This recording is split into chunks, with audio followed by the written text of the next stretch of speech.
Hello, नमस्कार। म अनिता। यहाँहरू सबैलाई मेरो च्यानलमा स्वागत छ।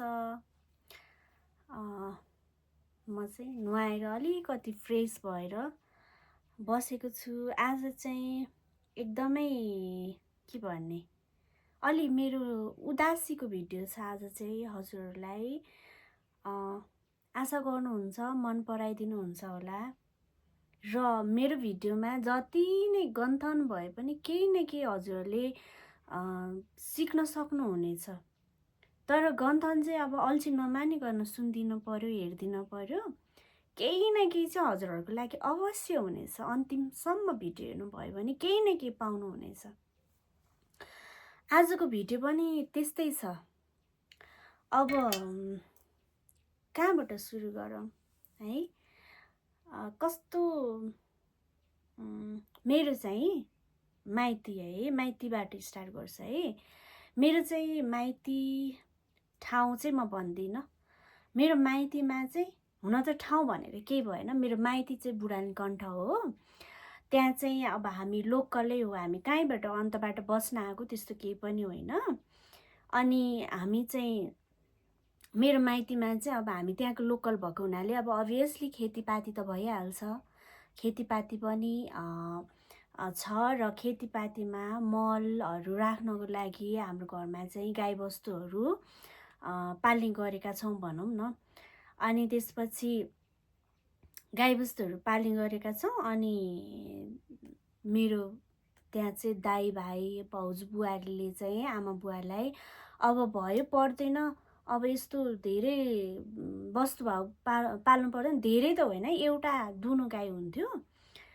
अनि अब यस्तो दुनो सुनो केही राख्नु पर्दैन, दही दुध खानलाई जति जे खान पर्यो नि हामी ल्याएर खुवाइहाल्छौँ। हजुरलाई गाह्रो भयो अब सक्नुहुन्न हजुरहरू नगर्नुहोस्। अब केही पाल्न पर्यो भने पनि एउटा सानो एउटा बाछो पालौँला, बाछी पालौँला भनेर भन्नुभयो, त्यो मलको लागि मात्रै।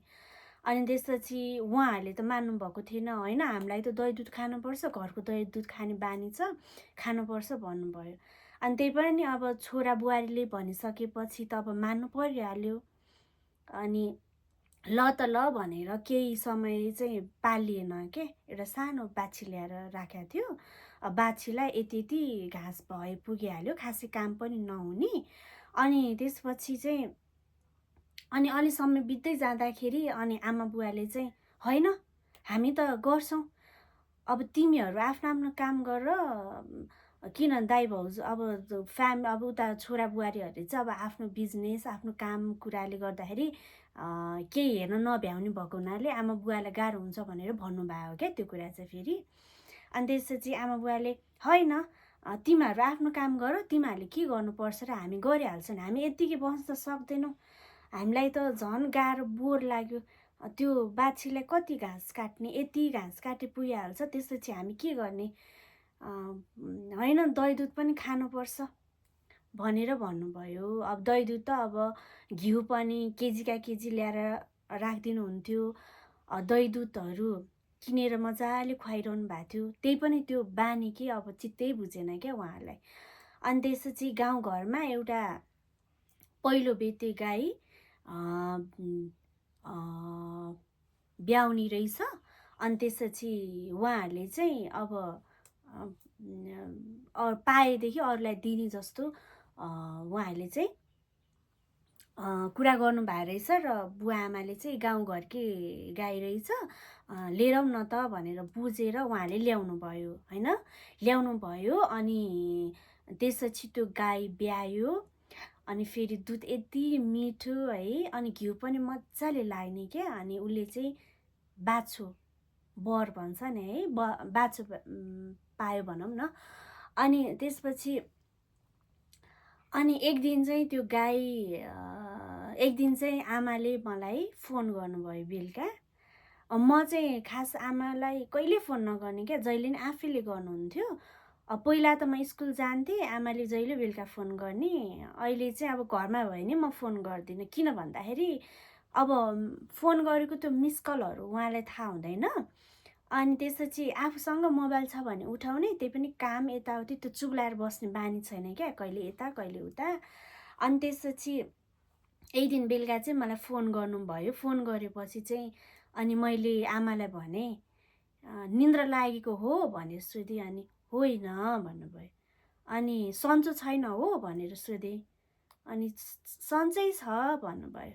अनि किन यस्तो अनुहार लाएर बस्नु भएको त, के भयो भनेर सोधेँ मैले।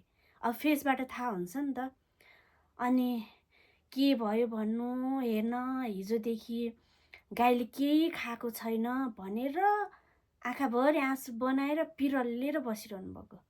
अनि त्यसपछि डक्टर देखाएको हो भने, अनि हो 3टा सुई हालेर गयो, औषधिहरू पनि दिएको छ भन्नुभयो। अनि त्यसपछि त्यसै भयो, केही चिन्ता नगर्नु, अब बिसो हुन्छ डक्टरलाई देखाएको भए भने मैले। अनि त्यसपछि अनि त्यो गाईको चिन्ता लागिरह्यो कि अब खाएन के भयो भनेपछि। अनि म चाहिँ आमाको त्यो फोनको पर्खाइमा हुन्थेँ। त्यतिखेर फेरि नेटको पनि प्रब्लम भइरहेको थियो आमाको मोबाइलमा। अनि आमाले को फोनको पर्खाइमा हुन्थे। अनि के भयो कसो भयो बुझ्ने। अनि डक्टर देखाएँ। अब त्यो डक्टर भएन, अर्को डक्टर ल्याइयो, अर्को डक्टर ल्याइयो, औषधि उपचार, स्लाइन, औषधि, अब नेटतिर सर्च गरेर दायाँ बायाँ लाए सक्ति नै गर्नुभयो क्या उहाँहरूले एकदमै। अनि बिचमा फेरि अनि आमाले फोन गर्नुभयो, के कस्तो भयो गाईलाई भन्दाखेरि आज त अलिअलि खायो भन्नुभयो। त्यो पनि 1 हप्तापछिको कुरा क्या। अनि खायो भन्नुभयो। अनि त्यसपछि बिसो हुन्छ त त्यसो भए के हुन्न, अब खायो भइहाल्यो नि भनेर भने। अनि आमाको चाहिँ हामीसँग कुरा गरेपछि मुख अलिकति उज्यालो हुन्थ्यो कि। अनि त्यसपछि फेरि अनि मलाई लाग्यो अब त गाईलाई निको हुन्छ होला भनेर लाग्यो। अनि त्यसपछि 16-17 दिनपछि, लगभग 17-18 दिनपछि चाहिँ गाई मर्यो है, गाई मर्यो। अनि त्यसपछि अनि त्यो गाई जुन दिनदेखि बिरामी भएको, आमाको आँखामा आँसु सधैँ क्या, एकदम पिरलिएर। अब के भएको हो बुझ्न सकेको छैन। डक्टर देखाएको देखाइ, अनि घरमा भएका खानेकुरा के खुवाउँदा हुन्छ त्यो पनि खुवाएको, औषधि उपचार जम्मै लायशक्ति गरेको। अब त्यो गाईको अब त्यो के भएको भने पनि बुझ्न सकिएन, बोल्न जान्दैन भनेर एकदमै पिरलिएको क्या आमा चाहिँ। अनि त्यसपछि गाई मर्यो। त्यो गाई हाम्रो घरमा आएको 3देखि 4 महिना मात्रै भयो क्या, 3देखि 4 महिना मात्रै भयो है। अनि त्यसपछि अनि म चाहिँ कस्तो भन्दाखेरि माइती जाने, मेरो रुममा बस्ने, रुम र किचन सँगै, वासरुम पनि सँगै। मलाई खान पर्दा किचन जान्थेँ, वासरुमको आवश्यकता पर्दा वासरुम जान्थेँ, त्यहाँबाट म जान्नथेँ, बाहिर अन्त खासै नहिँड्ने कि। अनि त्यसपछि गाई ब्याएपछि म गाईलाई हेर्न, अब मलाई कस्तो मनपर्ने, अनि म गाईको बच्चा हेर्न अनि गाईलाई हेर्न गएँ होइन, गाई ब्याएपछि। अनि मैले चाहिँ फर्स्ट टाइम नै उसलाई हेरेँ क्या, त्यो माउलाई पनि फर्स्ट टाइम हेरेँ, बच्चालाई पनि फर्स्ट टाइमै हेरेँ क्या मैले, अहिलेसम्म फर्स्ट टाइमै देखाएँ हो क्या। अनि त्यसपछि मैले यो कुरा, अनि मलाई चाहिँ होइन त्यो गाई मर्यो भनेपछि मलाई यति त्यो चिन्ता भयो, तनाव भयो, त्यो गाईलाई सम्झेर है, अनि गाईको बच्चा सम्झेर मलाई एकदमै त्यो एकदम पीडा भयो क्या। मलाई सुत्न नि गाह्रो भयो, सुत्न नि सकिनँ मैले सुनेपछि। घरमा त ल उहाँहरूले स्याहार्नु भयो गर्नुभयो, घरमा पनि दाइ पनि अब त्यो बिहान केही नखाएको रे बेलुका एकैचोटि आएर रोटी खानुभएको रे क्या।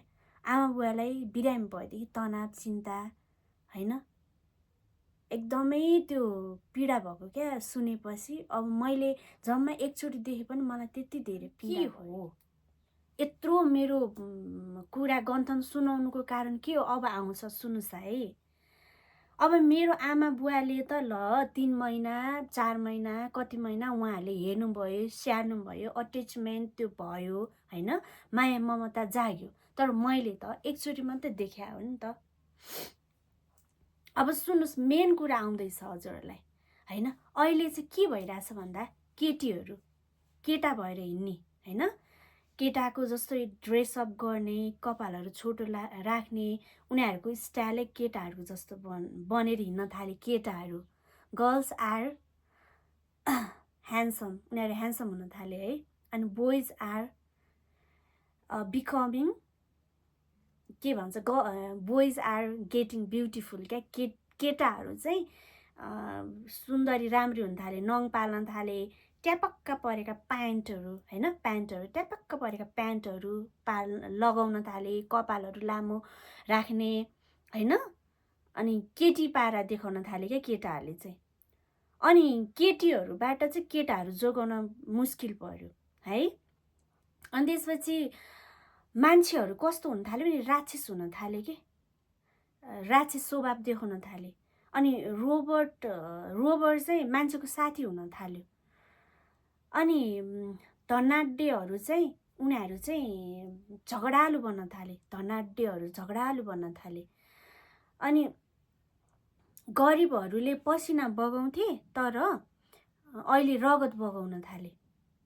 मानवता हराउँदै गयो, मानवता भन्ने चिजै छैन अहिले। मान्छे काट्नलाई यति त्यो के भन्छ खसी बोका काटे जस्तो काट्न थालिसके। सानो सानो कुरामा पनि के फेरि ठुलो इस्यु पनि नचाहिने, सानो सानो कुरामा नि मार्न थाले, काट्न थाले। अनि त्यो मार्ने तरिका पनि एकदमै विचित्र के, त्यो पुरै राक्षस पारा। हामीले कथा त सुन्थ्यौँ नि, दन्ते कथाहरू, त्यो पहिलाका कसरी काट्थे त्यो भयो कि। मैले भन्न खोजेको कुरा यहाँ के छ भने यो कुराहरूलाई मैले जति पनि यहाँ पोइन्टहरू भने नि त्यो कुराहरू कति धेरै त्यो गहिरेर सोच्नुपर्ने कुरा छ। याद गर्नुहोस् त मेरो कुरा मैले जुन भने नि यहाँ अहिले कति गहिरो कुराहरू राखेको छु क्या मैले यहाँ है। मैले यो राख्नुको अर्थ चाहिँ के हो भन्दाखेरि हाम्रो देश के भइरहेको छ। सांसद म कहिले लाइभ पनि हेर्छु क्या, त्यो सांसद भवनका त्यो उहरू कमेडी सो हेरेको जस्तो छ क्या, कमेडी सो हेरेको जस्तै। नेपाल कहाँ कस्तो भएको क्या। अलिकति राम्रो गर्न लाग्यो भने खुट्टा तान्दिने, राम्रो कुरालाई त माथि पुर्याउनै नदिने क्या, अलिअलि भएपछि काट्दिहाल्ने, तान्दिहाल्ने होइन। अरू मान्छे राम्रो होला भन्ने पिर क्या, तर यो त हाम्रो देश हो नि त होइन। हामी यो देश छ त हामी छौँ। मलाई त यति माया लाग्छ हाम्रो आफ्नो देशको है, एकदम माया लाग्छ। अनि झन्डा त झन् त्यो हाम्रो युनिक भएको भएर होला यति मन पनि मैले मेरो घरमा पनि राखेको थिएँ क्या। एकदमै मनपर्छ क्या मलाई, अनि एकदम माया लाग्छ क्या मलाई मेरो देशको। यो देशलाई कसले बचाउने, अब यो देशलाई अगाडि कसरी बढाउने, धामी झाँक्री लाउने, के गर्ने, डक्टर देखाउने, कोबाट जाने, कसरी राम्रो बनाउने यो देश, एकदमै टेन्सन लाग्छ मलाई। यसको लागि चाहिँ अब हामी टिचरले चाहिँ देश बनाउनु पर्छ। अरूले सकेनन्, सक्दैनन्, देखेन। हामी टिचरले कसरी भन्दाखेरि हामी टिचरले सानो बच्चादेखि नै उनीहरूलाई यो बारे सिकाउनु पर्यो क्या, सिकाउनु पर्यो। प्रिन्सिपल सरज्यूहरू, टिचर्सहरू ह्युम्यानिटी पढाउनु पर्यो क्या, राख्नु पर्यो। मानवता विषय पढाउनै पर्यो, पढाउने पनि सानो लेभलदेखि पढाउनै पर्यो क्या। यति चिन्ताजनक भइसक्यो हाम्रो कन्ट्री, एकदमै चिन्ता लाग्छ मलाई। हजुरहरूलाई लाग्दैन? लाग्छ नि है, किन भन्दा आफ्नो देश माया लाग्छ नि। ह्युम्यानिटी पढाउनै पर्यो। मेरो यो यत्रो धेरै गन्थन चाहिँ यसकै लागि हो है।